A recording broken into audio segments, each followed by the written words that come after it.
how to make and create product review Instagram post on Canva PC. Hello guys, so all what you have to do is simple. Go to Canva and log into your account. Now go to the top corner and click on create a design.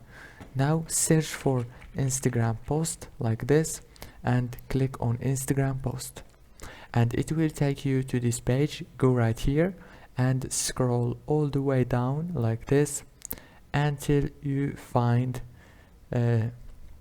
as you can see right here, scroll down, and here is the product review Instagram post. Click on see all and now choose a post from these, for example this one.